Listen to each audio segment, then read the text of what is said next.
নতুন গাছের কাঁঠাল পেড়ে সিদ্ধ করে খেলাম। সো হ্যালো এভরিওয়ান, আসসালামু আলাইকুম, ওয়েলকাম জানাচ্ছি আমার নতুন একটা ব্লগ ভিডিওতে। এই যে আমাদের আঙিনার মধ্যে একটা গাছ আছে, সেই গাছের কাঁঠাল যে এত মজা হয় আসলে না খেলে বুঝতে পারবেন না। গরমে কিন্তু আইসক্রিম খেতে আমাদের অনেক মজা লাগে। তো আইসক্রিমটা আমি অর্ধেক খেয়ে আবার অর্ধেক রেখে দিয়েছিলাম ফ্রিজে, কারণ আমার মেয়েটা, ওর জন্য আমি সামনাসামনি ওকে দেখে আইসক্রিম কখনোই খাই না, কারণ ও আইসক্রিম ওকে খেতে দেই না আমি, কারণ ওর খুব ঠান্ডা লাগে। আর ছোট বাচ্চা তো, সিজারের বাচ্চা, একটু কিছু হয়ে গেলে 19-20 হয়ে গেলে ওদের কেন জানি ঠান্ডাটা খুব লেগে যায়। তো এই ভয়ে আমি ওকে খুব একটা আইসক্রিম খাওয়াই না। তো আমি আর আমার ছোটো বোন ওকে না দেখে আমরা একটা রুমের ভিতরে আইসক্রিমগুলো খাচ্ছিলাম আর হাসাহাসি করতেছিলাম যে আমার মেয়েটাকে দেখে কত কিছু না না দেখায় খাই আমরা। তো সেটা বলা বলি করতেছিলাম আর একটু হাসাহাসি করতেছিলাম। তো যাই হোক, গরমে কিন্তু প্রাণটা ভরে আমি আইসক্রিমটা খেয়েছি। মনটা একদম জুড়ে গেছে আইসক্রিমটা খেয়ে আমার। তো খেয়ে আমি বাসার পিছনে গেছিলাম গাছগুলো দেখার জন্য।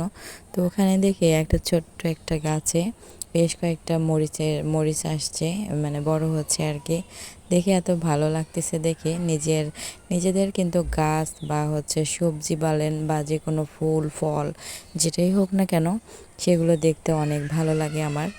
আমার আমার তো এরকম মনে হয়, আপনাদের কার কীরকম মনে হয় আমি জানি না, তবে আমার অনেক ভালো লাগে। তো পিছনে গাছগুলো আমি দেখতেছিলাম আমগুলো ঠিক আছে কিনা। গত রাতে একটু হালকা পরিমাণে বাতাস হয়েছিল, তো সেগুলো জন্য সকালে আমি এগুলো দেখতে আসছিলাম। গাছগুলো দেখতে দেখতে দেখি এখানে আমার নানি, উনি রান্না বান্না করতেছিল, তরকারি কেটে নিচ্ছিল। উনি আসার পর থেকে আমার একটু হাতের কাজগুলো উনি করে করে দিচ্ছে। ভালো লাগে যে কেউ একজন আমার হাতের কাজগুলো করে দিচ্ছে।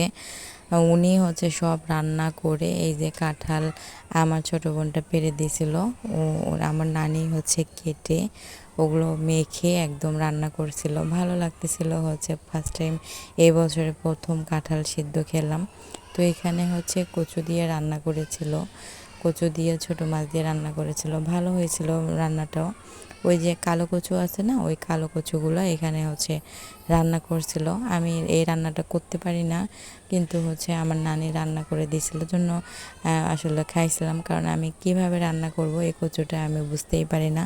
তো সেজন্য আসলে রান্না করাও হয়নি। আমাদের বাসার পিছনে এই গাছগুলো অনেকগুলো হয়েছে, অনেকগুলো ওরকমই থাকে, অনেকেই নিয়ে যায় খাওয়ার জন্য। তো আমি নিজেই খাই না আমাদের গাছের কচুগুলা। তো আমার নানি বলতেছে আজকে খাওয়াই দিব তোদের, দেখ কেমন লাগে। তো আসলেই অনেক মজা হয়েছিল। আর এই তো গাছের কাঁঠালটা কেটে আমার নানি এগুলো রান্না করবে। আমাদের গাছের আঙিনার ভেতরে বেশ কয়েকটা আম পড়ে গেছিলো, পাখি খেয়ে ফালাই দিছিল। তো সেই পাখিগুলো ফালে দেওয়ার কারণে আমগুলো একদম থেঁতো হয়ে গেছিলো। যে কয়টা ভালো ছিল আর কি, সেই কয়টাই কাটতেছিল। কেটে আমরা খাচ্ছিলাম আর কাজ করতেছিলাম। এখানে আমার ছোটো বোনটা আলুর খোসা ভাজি করে খাবে, তার জন্য ওকে ও রাতের বেলায় আলুর খোসাগুলো কেটে রেখেছিল। তো সেগুলো আমি সকালে ভাজি করে দিব, কারণ সবাই যার যার মতো সে কাজ করতেছে। আমি একটু কাজ করে দিলে একটু আগায় যাবে। আমার মেয়েটা এখনও ঘুম থেকে ওঠে নাই, তো ভাবলাম আমি একটু কাজটা করে আগাই দিই, কারণ আমি ঘুম থেকে ওঠার আগে অলরেডি আমার নানি অনেক সকালে উঠে সে রান্নাবান্না করে শেষ করে দেয়। গরমের কারণে আমি রুমে আজকে ভয়েস দিতে পারছি না, কারণ আমার হাজব্যান্ড শুয়ে আছে। তো তার জন্য আমি রুমে ভয়েস দিই নাই, একদম ওই যে পিছন সাইডটা দেখাইলাম, ওই পিছনে এসে আমি ভয়েস দিচ্ছি। এখানে পাখি ডাকতেছে, অনেক চিল্লাচিল্লি হচ্ছে আশেপাশে। তো যাই হোক, সবাই একটু ইগনোর করবেন, কিছুই করার নেই। বাড়িতে আসলে এই সমস্যাটা আমার হয়। আসলে কি বলবো, অনেক চেষ্টা করি যে মানে প্রতিদিনই, মানে একদিন পর পর আমি তো ভিডিও দিই, একদিন পর পর ভিডিও দেওয়ার